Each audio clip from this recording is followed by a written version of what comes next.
እዚህ ሰሞን የኢፌዴሪ ጠቅላይ ሚኒስትር ዶክተር አብይ አህመድ በተለያዩ ቋንቋዎች ቢነገራቸው አልሰማ ብለው ሰላማዊ ሰው እያስገደሉ መኖርን በመረጡት ለህወሓት ቡድን አመራሮች ቢደርስ ብለው መስኪኖ የመከራው ገፈት ቀማሽ የትግራይ ህዝብም የፌደራል መንግስትን ሐሳብ እንዲረዳና በነጋ በጠባ ቁጥር ለጦርነት ወጣ ልጅህንም አምጣ ለሚሉት ቆመው የተቸነከሩ ግለሰቦች ማስገንዘቢያ እንዲሆን ማደናገሪያም እንዳይሆን ጆሮውን እንዳይሰጥ በማሰብ በትግርኛ መግለጫ ሰጥተው ነበር።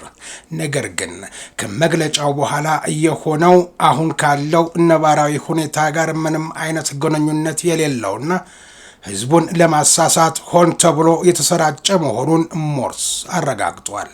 የተፈጠረው ምንድነው? በዝርዝር እንመለከተዋለን። ነገ የካቲት 28 ቀን ከቀኑ 5 ሰዓት ጀምሮ የተወሰኑ መንገዶች ለተሽከርካሪ ዝግ እንደሚሆኑ ያስታወቀው የአዲስ አበባ ፖሊስ አጠራጣሪ ነገር ስታዩ ደውላችሁ ንገሩኝ ብሏል። የካይሮ ወዳጅ የአስመራ ታዛዥ ናቸው የሚባሉት የካርቱሙ ወታደራዊ መሪ ጀነራል አልቡርሃን ኢትዮጵያን ለመክሰስ እየጾም አፋቸውን በሐሰት ፈተዋል። ስደበደብ ከሰማይ የእሳት ዶፍ ሲወርድብኝ ካይሮ አይታለች ብለው ሊያስመሰክሩ እየተዘጋጁ ሲሆን የአይጥ ምስክር ድንቢጥ የሉት የኢትዮጵያውያንን ተረት የማታውቀው ካይሮም ከንፈሯን ወደ ጎን አጣማ ቆይታ የገዛ አፏን ጧህ አድርጋ አስጮኻ አንገቷን እየወዘወዘች መቼ አንድ ጊዜ ሁለት ጊዜ ሆነና አይደለም ከልጅነት እስከ እውቀት ስትደበደብ አይቻለሁ ለማለት አየሽ ወይ ባይ ጠያቂ እስከምታገኝ የነጠላዋን ጫፍ እንደያዘች ቸኩላለች ይሏታል የሚያውቋት።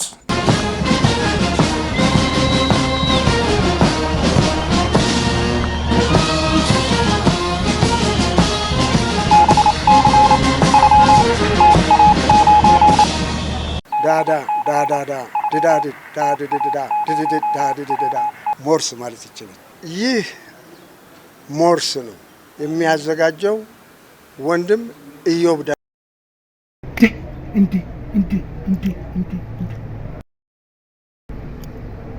ወይ በቬሎሲቲ አውቶቡስ ተጀመረ። ይገርማል። ታዲያስ የምስራች! ለተቀላጠፈ መንገዶ መንገድ የትራንስፖርት ካርድ በቬሎሲቲ ተጀመረ። ለመንገዶ መቀላጠፍ የመንገድ ካርድን በቬሎሲቲ ኤሌክትሪክ አውቶቡሶች መግቢያ በር ጋር በሚገኘው ቫሊዴተር ማሽን በማስነካት ብቻ አገልግሎቱን ያገኛሉ። ለቀልጣፋ መንገዶ መንገድ ካርድን ሲጠቀሙ ሰልፍ መጠበቅ አይታሰብም። መንገድ ካርድን ከተጠቀሙ የቬሎሲቲ አውቶቡስ ሆስተሶች የተያዘሎትን ወንበር ይሰጥዎታል። ምን ይህ ብቻ! የካርዶን ቀሪ ሂሳብ ለማየትና በጉዞ ላይ ያሉ ካርዱን በተሳፈሩበት አውቶቡስ ላይ መሙላት ይችላሉ። በቴክኖሎጂ የታገዘውን ይህን የመንገድ ትራንስፖርት ካርድ በቬሎሲቲ አውቶቡሶች ወይም በቦሌና በሜክሲኮ ተርሚናሎች ላይ ማግኘት ይችላሉ። ለተቀላጠፈ መንገዶ የመንገድ ካርድ ይሁን ምርጫው።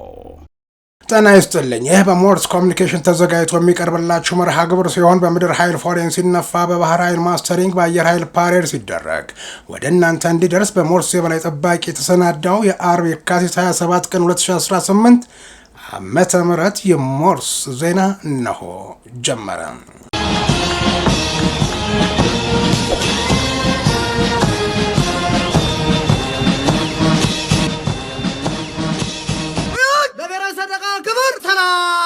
የተወደዳችሁ ቤተሰቦቻችን ለምታደርጉልን ድጋፍና እገዛ እያመሰገንን አሁንም ላይክ፣ ሼር፣ ሰብስክራይብ ማድረጋችሁን እንዳትረሱ ላስታውሳችሁና የሞርስ ኤዲሲ በቅደም ተከተል ካስቀመጠው ቀዳሚ ዜና አልፋለሁ።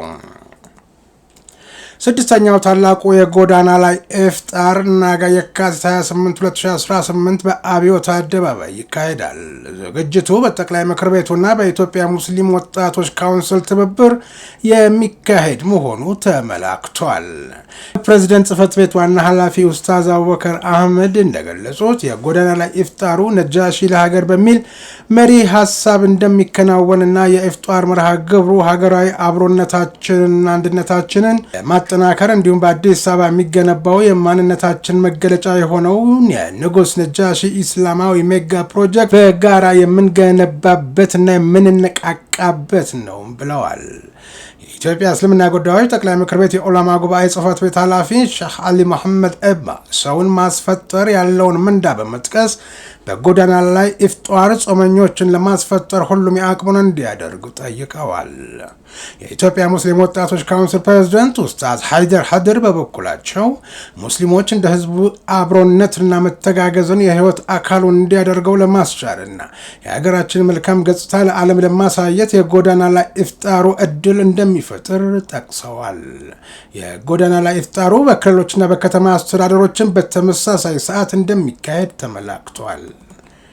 ይህንን ተከትሎ በመስቀል አደባባይ በሚከናወነው ታላቁ የኢፍጣር መርሃ ግብር ምክንያት ነገ የካቲት 28 ቀን ከቀኑ 5 ሰዓት ጀምሮ የተወሰኑ መንገዶች ለተሽከርካሪ ዝግ እንደሚሆኑ የአዲስ አበባ ፖሊስ አስታውቋል።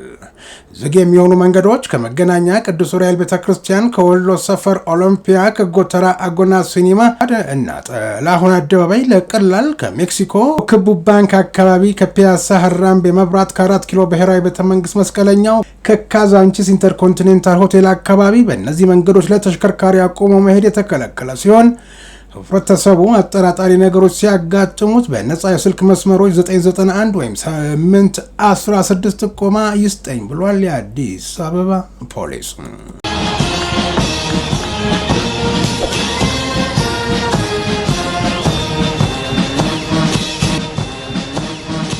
በላይነህ ክንዴ ግሩፕ የገጣጠማቸውን የኤሌክትሪክ ሚኒባሶች ለኢንዱስትሪ ፓርኮች ልማት ኮርፖሬሽን ማስረከቡ ተሰማ።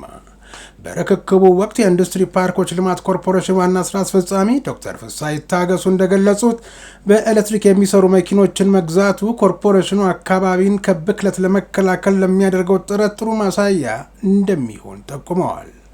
ኮርፖሬሽኑ በኤሌክትሪክ የሚሰሩ መኪኖች ግዢ ሲፈጽም ያሁኑ የመጀመሪያው አለመሆኑን ያስታወሱት ዋና ስራ አስፈጻሚው አሁን በላይነህ ክንዴ ግሩፕ ተገጣጥሞ ኮርፖሬሽኑ የተረከባቸውን መኪኖች ጨምሮ ከ50 በላይ በኤሌክትሪክ የሚሰሩ መኪኖች እንዳሉት አመላክተዋል።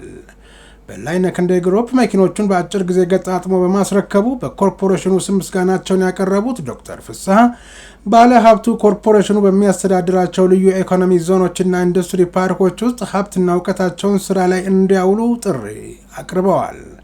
የበላይነህ ክንዴ ግሩፕ ባለቤትና መስራች አቶ በላይነህ ክንዴ በበኩላቸው ኮርፖሬሽኑ የሀገርን እድገት ለማፋጠርና ኢንዱስትሪያላይዜሽንን ለማስፋፋት እየሰራቸው ያለውን ስራዎች የሚበረታቱ መሆናቸውን ገልጸው አሁን ርክክብ የተደረገባቸው መኪኖች የተሻለ አቅምና ጉልበት ያላቸው እንዲሁም በቂ መለዋወጫና የጥገና ማዕከል ያላቸው መሆናቸውን አብራርተዋል። በቀጣይም ከኮርፖሬሽኑ ጋር ተባብረው ለመስራት ያላቸውን ዝግጁነት ገልጸዋል። ዘገባውን ያገኘነው ከኢንዱስትሪ ፓርኮች ልማት ኮርፖሬሽን ነው።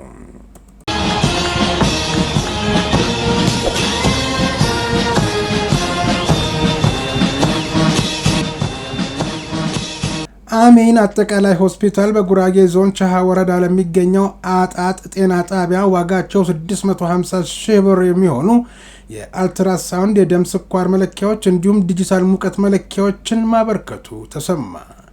ይህ የበጎነት ተግባር ለህብረተሰቡ የጤና አገልግሎት እንዲዳረስ የሚያግዝና የትብብር መንፈስን የሚያጠናክር መሆኑ ተመላክቷል። ዘገባውን ያገኘነው ከአሚን አጠቃላይ ሆስፒታል ነው።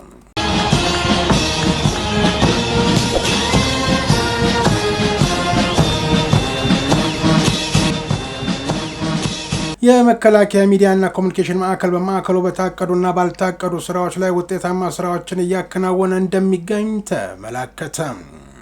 የመከላከያ ሚዲያና ኮሚኒኬሽን ማዕከል ኃላፊ ሜጀር ጀነራል እንዳልካቸው ወልደ ኪዳን የማዕከሉ መምሪያዎች በተሰጣቸው ኃላፊነት ልክ በርካታ ተቋማዊ ስራዎችን እያከናወኑ እንደሚገኙ መናገራቸውና በቀጣይም ጥራት ያለው ተደራሽ የሆነ ስራ ለመስራት ሁሉም አመራርና አባላት የተሰጠውን ስራና ኃላፊነት በአግባቡ ሊወጣ ይገባልም ሲሉ ጀነራል መኮንኑ ማሳሰባቸው ተዘግቧል። በማዕከሉ ስር በተለያዩ እዞች፣ ክፍለ ጦሮችና መምሪያዎች ያሉ ሙያተኞችን አቅም ለማሳደግ የሚሰጠው ስልጠና ተጠናክሮ እንደሚቀጥል የገለጹት ሜጀር ጀነራል እንዳልካቸው ወልደ ኪዳን የማዕከሉ ሙያተኞች በትምህርት በስራ ላይ ስልጠናና በስነ ምግባር ብቁና አርአያ መሆን እንዲችሉ በትኩረት እንደሚሰራም አመላክተዋል።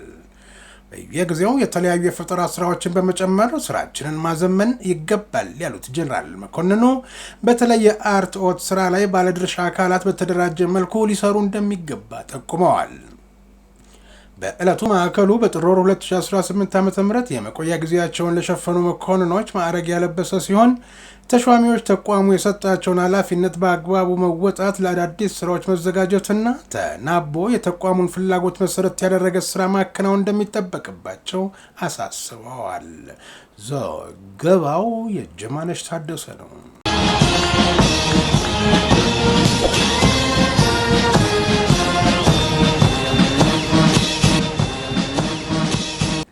የካቲት 15 ቀን በሐዋሳ ከተማ ስታዲየም በደመቀ ሁኔታ ለተጠናቀቀው 65ኛው የልዩ ዘመቻዎች እዝ የምስረታ በዓል ስኬታማ እንዲሆን ድጋፍና አስተዋጽኦ ላደረጉ አካላት የእውቅናና የምስጋና መርሃ ግብር ተካሄደ። በዕለቱ የክብር እንግዶችን ጨምሮ የተለያዩ ጥሪ የተደረገላቸው ግለሰቦች በተገኙበት በዓሉ በሰላም ተጀምሮ በሰላም እንዲጠናቀቅ በቁሳቁስ በሀሳብና በዝግጅት ረገድ ጉልህ ሚና ለተጫወቱ የእዙ አመራርና አባላት፣ ለባለድርሻ አካላትና ለሚዲያዎች የምስክር ወረቀት ተሰጥቷቸዋል።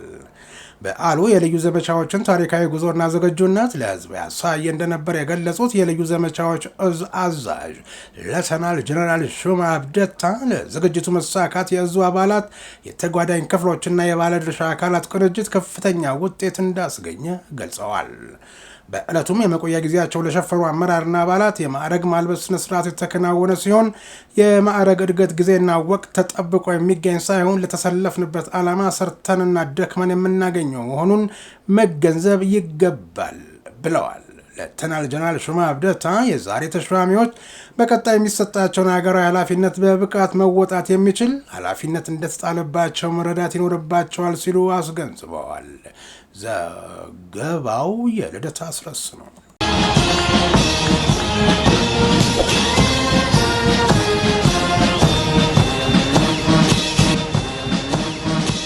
የካራማራ ድል ኢትዮጵያውያን በውስጥ ችግሮች ውስጥ ሆነው እንኳን በሀገራቸው ላይ ለሚቃጣ ጥቃት በህብረት እንደሚመክቱ ለዓለም ያስመሰከሩበት ታሪካዊ ድል መሆኑ ተመላከተ። በካራማራ ያገኘነው ድል በቀይ ባህር ይደገማል በሚል መሪ ሀሳብ 48ኛው የካራማራ ድል ቀን ተከብሯል። የቀድሞ የመከላከያ ሚኒስትር ሌተናል ጀነራል አዲስ ተድላ በዚሁ ወቅት የካራማራ ድል የኢትዮጵያ ልጆች የሀገራቸውን ሉዓላዊነት ያስከበሩበት የዳግማዊ አድዋ ተምሳሌት ነው ብለዋል። ኢትዮጵያውያን በውስጥ ችግሮችም ቢሆኑ እንኳን በሀገር ላይ ለሚመጣ ማንኛውም ጥቃት በጋራ እንደሚመክቱ ለዓለም ያስመሰከሩበት ወቅት መሆኑንም አስገንዝበዋል። የአሁኑ ትውልድ በልማትና በሀገር ጥቅም ማስከበር ረገድ ዝግጁ በመሆኑ ኩራት እንደሚሰማቸው መግለጻቸውን የመከላከያ ኦንላይን ሚዲያ መረጃ አመላክቷል። በዚሁ መርሃ ግብር ላይ በኢትዮጵያ የኩባ አምባሳደር ቪልማ ቶማስ በበኩላቸው የካራማራ ድል በኢትዮጵያና በኩባ መካከል ያለውን የረጅም ወዳጅነት ይበልጥ ያጠናከረ መሆኑን ማውሳታቸው ተመላክቷል።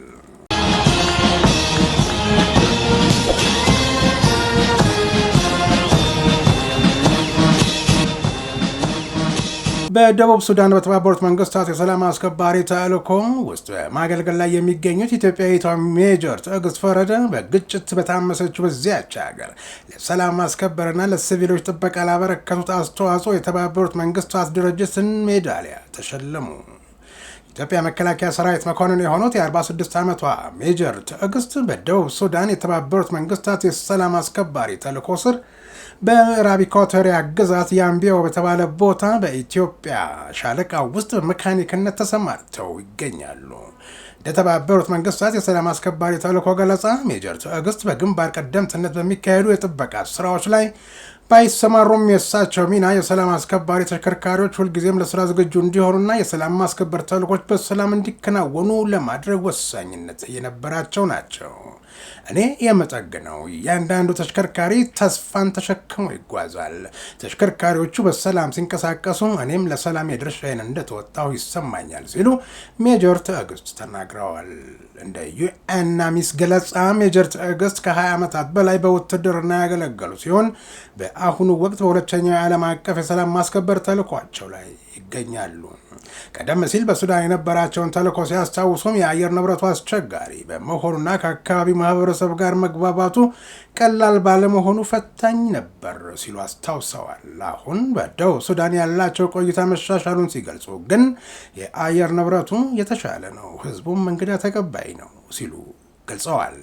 በያምቢዮ በሚገኝና በተለምዶ በወንዶች ብቻ በሚመራው የውትድርና ጥገና ክፍል ውስጥ በማገልገል ላይ የሚገኙት ሜጀር ትዕግስት ከግቢው የሚወጣ እያንዳንዱ ተሽከርካሪ ለተልዕኮ ዝግጁ መሆኑን ያረጋግጣሉ። ይህ ተግባር ሰፊ ርቀትና ደካማ የጸጥታ ሁኔታ ባለበት በዚያ ክልል ውስጥ እጅግ ወሳኝ ነው። ምክንያቱም የተሽከርካሪ ብልሽት የሰላም አስከባሪዎችን ሆነ የሰላማዊ ሰዎችን ህይወት ለአደጋ ሊያጋልጥ ይችላል።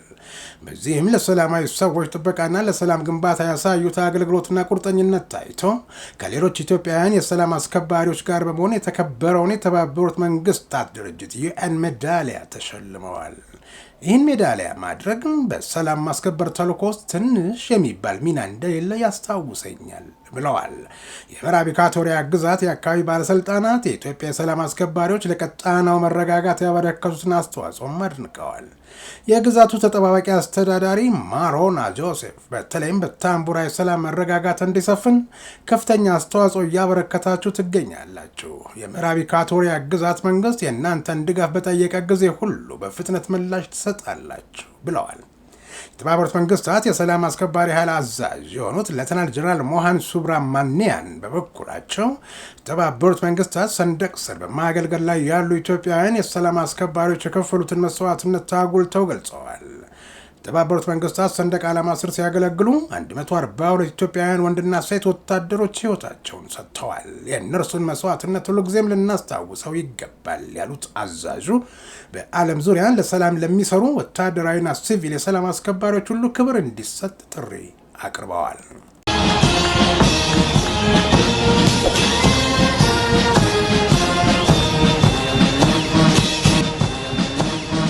የተወደዳችሁ ቤተሰቦቻችን ለምታደርጉልን ድጋፍና እገዛ የሞርስ የበላይ ጠባቂና ኤዲሲው ምስጋናቸውን አቅርበውላቸዋል። ላይክ፣ ሼር፣ ሰብስክራይብ ማድረጋችሁን አትዘንጉ። አዳዲስ ቤተሰቦች እንድናፈራ አግዙን የሚለውን መልእክት አስታውስ ተብዬ በሞርስ የበላይ ጠባቂ ታዝዣለሁና ትእዛዛቸውን አድርሻለሁ።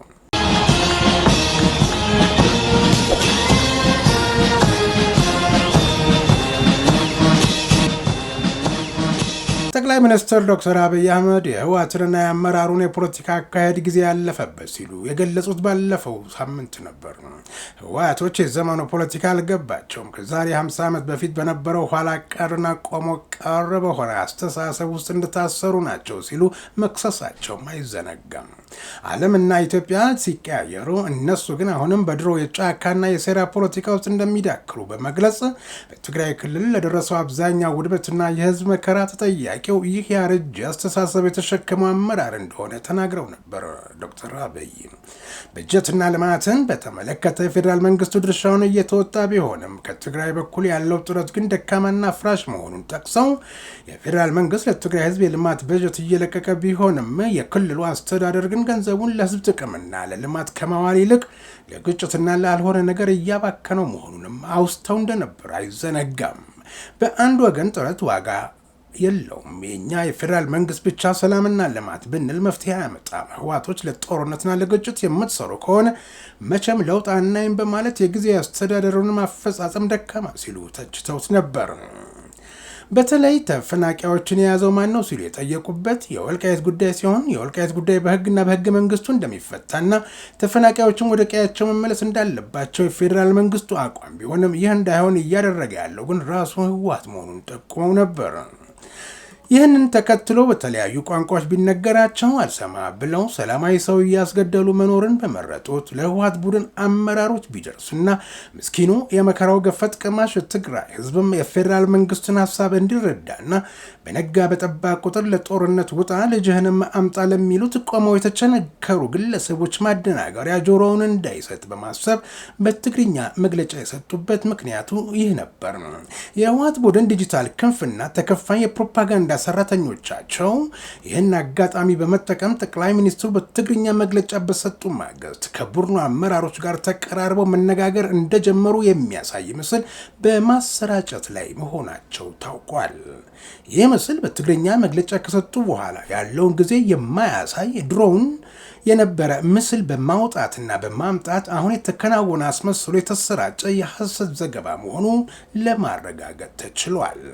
ይህንን ሞርስ ያረጋገጠ ሲሆን በተጨማሪም እንዲህ አይነት አወናባጅ ቅንብሮችን በመለየት የሚታወቀው ፋክት ቼክም ሐሰት መሆኑን አረጋግጧል። በማህበራዊ ሚዲያ እየተሰራጩ ያሉ የጠቅላይ ሚኒስትር አብይ አህመድ እና የህወሓት አመራሮች ፎቶዎች እውነታ በማህበራዊ ሚዲያ ላይ የጠቅላይ ሚኒስትሩ የዶክተር ደብረጽዮን ገብረ ሚካኤል እና የአቶ ጌታቸው ረዳ ምስሎች በስፋት ሲሰራጩ ተስተውሏል። ምስሎቹ የፌዴራል መንግስቱና ህወሓት በመካከላቸው ያለውን ልዩነት ለመፍታት አዲስ የውይይት መድረክ እንደጀመሩ የሚያሳዩ ተደርገው ቢቀርቡ መረጃው ግን የተሳሳተ ነው። ምስሎቹ አሁን የተነሱ ሳይሆኑ ከ2 ዓመታት በፊት የተነሱ የቆዩ ምስሎች መሆናቸውን ታይምስ መረጃም አረጋግጫለሁ ብሏል። እነዚህ ምስሎች አሁን ካለው ነባራዊ ሁኔታ ጋር ምንም አይነት ግንኙነት የሌላቸውና ህዝቡን ለማሳሳት ሆን ተብሎ በድጋሚ የተሰራጩ ናቸው። ፋክት ቼክ ደርሼበታለሁ እንዳለው ይህ የፈጠራ መረጃ ያስፈለገው ባለፈው በትግርኛ መልእክት ተላለፈ ከተባለ በኋላ 4 ኪሎ ድረስ ሄደን ግንባር ለግንባር ተነጋግረን ነበር፣ ግን የተሳካ ነገር የለም። ሆን ተብሎ የትግራይን ህዝብ ለመጨቆን የተሰጠ መግለጫ እንጂ ለመፍትሄ ተብሎ የተነገረ አይደለም በማለት ህብረተሰቡን ለማሳሳት ታቅዶ እንደነበር ማንነታቸው እንዲገለጽ ያልፈለጉ የታመኑ የሞርስ ምንጮች አስረድተዋል።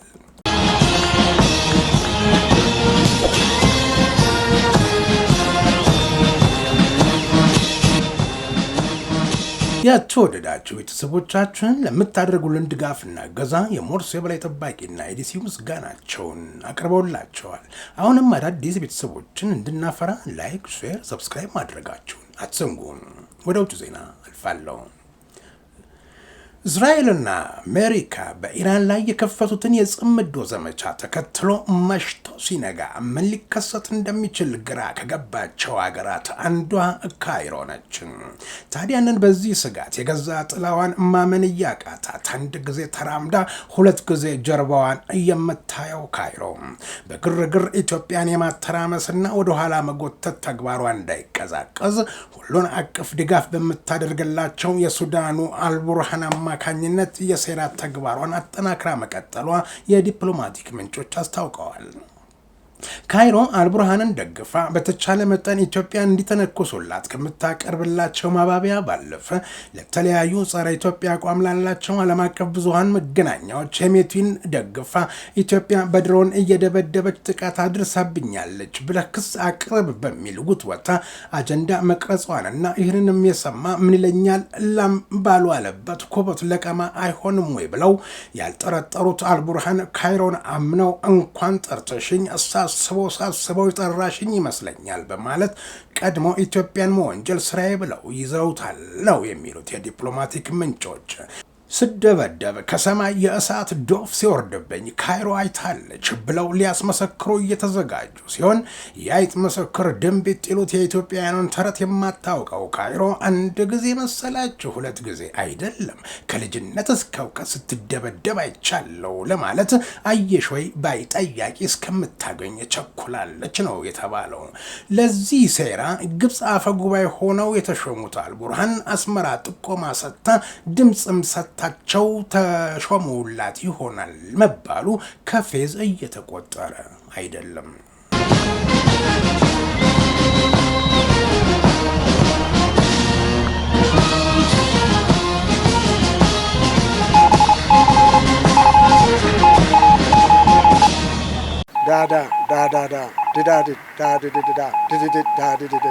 ሞርስ ማለት ይችላል። ይህ ሞርስ ነው የሚያዘጋጀው ወንድም ኢዮብ እንዴ ወይ በቬሎሲቲ አውቶቡስ ተጀመረ። ይገርማል። እንዴ ታዲያስ የምስራች! ለተቀላጠፈ መንገዶ መንገድ የትራንስፖርት ካርድ በቬሎሲቲ ተጀመረ። ለመንገዶ መቀላጠፍ የመንገድ ካርድን በቬሎሲቲ ኤሌክትሪክ አውቶቡሶች የመግቢያ በር ጋር በሚገኘው ቫሊዴተር ማሽን በማስነካት ብቻ አገልግሎቱን ያገኛሉ። ለቀልጣፋ መንገዶ መንገድ ካርድን ሲጠቀሙ ሰልፍ መጠበቅ አይታሰብም። መንገድ ካርድን ከተጠቀሙ የቬሎሲቲ አውቶቡስ ሆስተሶች የተያዘሎትን ወንበር ይሰጥዎታል። ምን ይህ ብቻ! የካርዶን ቀሪ ሂሳብ ለማየትና በጉዞ ላይ ያሉ ካርዱን በተሳፈሩበት አውቶቡስ ላይ መሙላት ይችላሉ። በቴክኖሎጂ የታገዘውን ይህን የመንገድ ትራንስፖርት ካርድ በቬሎሲቲ አውቶቡሶች ወይም በቦሌና በሜክሲኮ ተርሚናሎች ላይ ማግኘት ይችላሉ። ለተቀላጠፈ መንገዶ የመንገድ ካርድ ይሁን ምርጫው። የተወደዳችሁ በምድር ኃይል ፎሌን ሲነፋ በባህር ኃይል ማስተሪንግ በአየር ኃይል ፓይር ሲደረግ ወደ እናንተ እንዲደርስ በሞርስ የበላይ ጠባቂ የተዘጋጀው የአርብ የካቲት 27 ቀን 2018 ዓ.ም የሞርስ ዜና የእስካሁኑ ነበር። ከዜናው ጋር እኔ ኢዮብ ደመቀ አብሬያችሁ ነበርኩ። በቀጣይ የሞርስ መርሃ ግብር እንጠብቃችኋለን። እስከዚያው ድረስ ጤና ይስጥልኝ።